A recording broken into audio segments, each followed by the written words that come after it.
Singkat saya ngomong ya, cerita yang kemarin ya. Kalau saya ceritain bisa nginep bapak di sini. Singkatnya apa? Beb, nanti pintu masuk ono Beb, Grapura depan 15 menit hancur deh. Itu ngomongnya di kantor pokoknya. Nanti setelah itu Beb, Majelis Taklimnya Habib ini tempat acara hall, maulid pengajian. Ini 15 menit hancur nanti. Setelah ini Beb, makam Mbak Priuk 15 menit hancur gitu.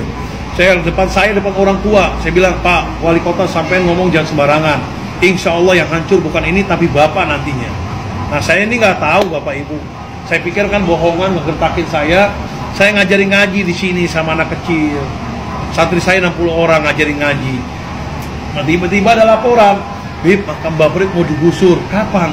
Sekarang itu banyak ribuan Satpol PP katanya. Itu Satpol PP ribuan Pak, jumlahnya ada 7.000 Satpol PP. Itu saya punya santri 60, anak kecil yang menang yang mana ini? Kalau Bapak punya durian sama ketimun diaduin, yang mejret adalah ketimunnya ya. Tapi pertolongan dari Allah Ta'ala. Nah santri saya, nah mereka 7.000 Satpol PP ini bukan hanya orang, tapi bawa alat berat, beko. Tahu Pak beko Pak? Iya. Beko, bulldozer, gas air mata, senjata tajam, air water cannon, perik mata, tameng, helm komplit. Nah santri saya ke depan itu bawa itu tuh alat itu tuh hadro. Apa orang Jawa bilang terbangan ya. Kalau saya hadro bilangnya. Ini bawa ke sono santri saya ke depan. Nah sampai depan itu berhadapan sama ribuan Satpol PP. Mereka udah siap. Dia bingung. Loh anak-anak kecil semua katanya. Udah gitu kecil semua kayak Pak Yai bersarung semuanya. Santri saya anak kecil begini bersarung semuanya. Nggak ada yang pakai celana. Bersarung semua katanya. Udah gitu bawa hadro selawatan di depan. Nggak ada rasa takut anak kecil santri saya. Nggak ada rasa takut. Nah tiba-tiba ada komandan Satpol PP. Saya lagi itu belum tahu namanya. Namanya sekarang udah tahu harian Tuwajil. Itu badannya gagah bengis, mukanya serem. Itu bicaranya kasar Pak. Bongkar, tidak ada makam wali-walian kata. Ya Allah ya Rabb. Itu saya kaget terkejut. Siapa yang mengatakan begitu? Itu kata anak kecil santri saya. Komandan Satpol PP. Saya berdoa di depan. Ya Allah ya Rabb. Itu orang mengatakan begitu. Ya Allah ya Rabb. Berkat sir karomah Mbak Priuk. Itu biar kena ajab ya Allah ya Rabb. Itu begitu saya doa ngaminin anak kecil, itu jatuh Pak. Itu jatuh nggak bangun-bangun. Saya lihat itu nggak bangun-bangun. Digotong sama pasukan Satpol PP, digotong, dibawa kemana saya nggak tahu, di ambulan. Itu saya berdoa lagi, ya Allah ya Rabb, jangan dikasih bahaya tuh orang. Jangan dikasih sehat, jangan dikasih sembuh, dan jangan dikasih mati dulu ya Allah ya Rabb. Sampai sekarang nih Bapak Ibu, komandan Satpol PP, kejadian 2010 sampai sekarang 2019. Berarti udah 9 tahun, sampai sekarang itu komandan Satpol PP itu masih hidup, tapi yang geletak di kasur, nggak bisa bangun, nggak bisa duduk. Nah itu badannya gede, gemuk, itu habis badannya kurus, kotoran, beraknya di kasur, kencingnya di kasur, makan di kasur, itu kasurnya penuh dengan kotoran, makan keluar lagi, udah loh. Itu keluarganya udah angkat tangan capek, manggil lah Kiai Ustadz wilayahnya, suruh bacain Yasin supaya biar cepat mati katanya. Tapi nggak mati-mati sampai sekarang. Panggil dokter, suntik mati. Jangka berapa bulan, disuntik mati, nggak mati-mati. Akhirnya dimasukin ring yang harga 100 juta jantungnya. Itu ringnya itu keluar lagi. Nah dokternya ini agamanya Kristen, kata dokternya ini nggak bisa baik, harus minta maaf di makam Mbak Priuk katanya. Jadi dokternya ngomong begitu, nyaranin. Sampai sekarang nggak ada minta maaf seperti itu. Emang saya udah sakit hati juga malah. Itu depan saya ngomongnya seperti itu. Singkat Bapak ya, ini sampai sekarang dia masih hidup, cuma badannya habis mereka. Nah yang megang beko nih, Satpol PP, itu begitu bergerak, mau ngancurin pintu masuk Grapura depan, tiba-tiba bekonya itu mati. Udah nggak tersentuh lagi nih, pintu masuk Grapura. Mati, tiba-tiba mesinnya meledak, keluarkan api, kebakar, dia kaget terkejut. Begitu ngeliat ke depan, itu supir bekonya ngeliat orang raksasa, pakai jubah putih-putih, itu tingginya begitu dilihat 35 meter tingginya Bapak ini. Itu depan orang raksasa. Jadi ada gaib makam Mbak Priuk nih nungguin di depan. Ada satu orang di sini, 2 orang katanya mereka ngelihat. Yang Grapura kedua 2 orang, 1 orang. Itu kabur semuanya. Mereka loncat ngasih tahu, itu lihat ada orang raksasa kabur semuanya.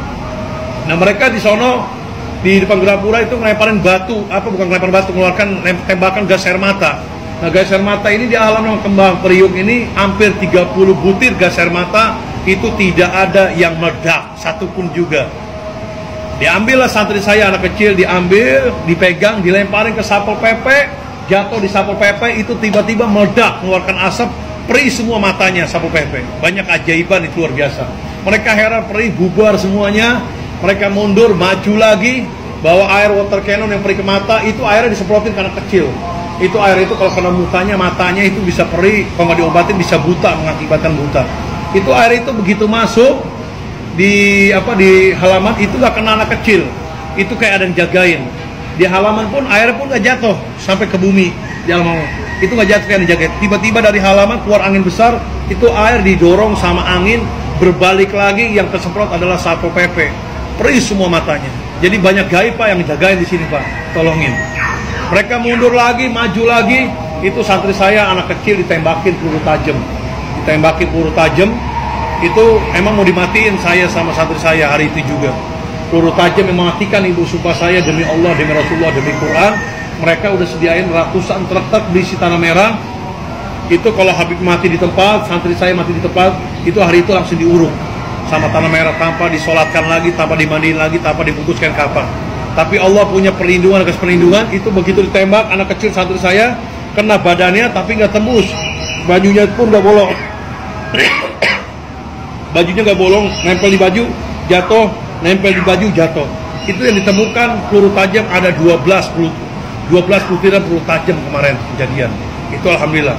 Nah mereka bingung, maju lagi, dihadapi lagi sama santri anak kecil di depan. Itu tamengnya dipukul belah dua, helmnya belah dua. Nah mereka bicaranya apa ngomongnya? Ini satrinya Mbak Prit mungkin dikasih ilmu sama Habibnya. Padahal saya nggak kasih ilmu apa-apa, ilmunya cuma banyutek, keripik singkong aja. Cuman saya di sini suka ngamalin baca Ijib Sakran. Ijib Sakran ini ada 3 lembar, ada 3 lembar. Cuman tukilannya saya ambil. Bacaannya itu alfi 7 kali. La haula wala quwwata illa billah azim. 1000 kekuatan, tidak ada daya upaya kecuali kuatan dari Allah Ta'ala. Itu dipukul tameng anak kecil belah dua, helm belah dua. Bingung mereka mundur. Nah tiba-tiba santri saya di depan mendengar suara saya, teriakan saya, katanya suruh mundur, lari ke makam Mbak Priuk, jamaah semua anak-anak mundur deh. Ini saya belum pernah bilang mundur, itu kejadian perang kemarin, itu selalu takbir, Allahu Akbar, Allah. Cuman anak-anak santri saya ini bilang ada suara saya suruh mundur. Saya bilang kok pada mundur semuanya. Nah sebagian ke makam Mbak Priuk, ya udah saya suruh, udah jarak ke makam Mbak Priuk, berdoa, munajat, wasilah, minta tolong. Nah saya sebagian berapa puluh orang di sini gerbang hijau.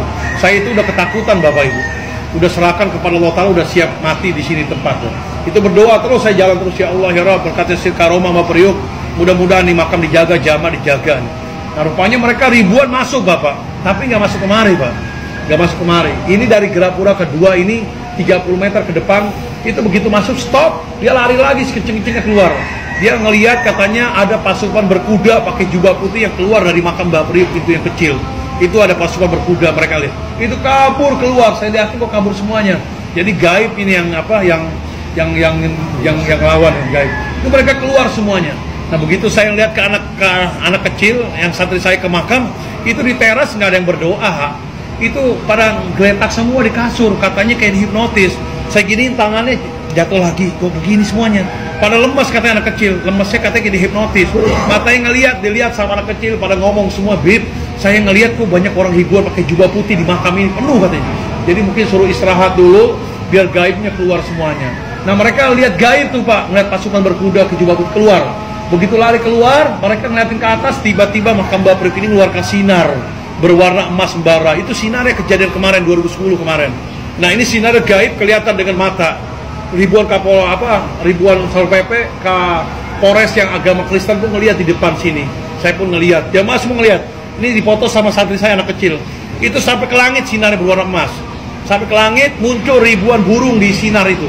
Ribuan burung itu ngedeketin mobil Satpol PP, tiba-tiba burungnya itu ngelemparin batu dari atas.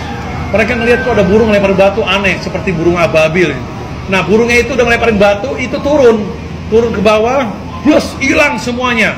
Itu mobil kendaraan Satpol PP dari depan Gerapura sama mobil Brimob sampai ke jalan raya, kurang lebih hampir 300 kendaraan meledak semua, kebakar, tidak ada yang tersisa. Mobil water cannon, mobil beko kebakar semuanya. Nah ini Satpol PP yang ribuan berantakan semuanya dan banyak mati di tempat di situ yang kebakar badannya. Itu berantakan, mereka menyelamatkan diri keluar. Begitu keluar ke jalan raya itu ngelihat ribuan, ratusan ribu umat Nabi Muhammad penuh berbonjong-bonjong mau bela makam Mbak Priuk, nggak tahu datang dari mana, saya nggak tahu. Itu penuh. Kalau saya anak kecil semua di sini. Mereka masuk keluar ngeri, takutan masuk ke dalam. Begitu ke dalam itu harus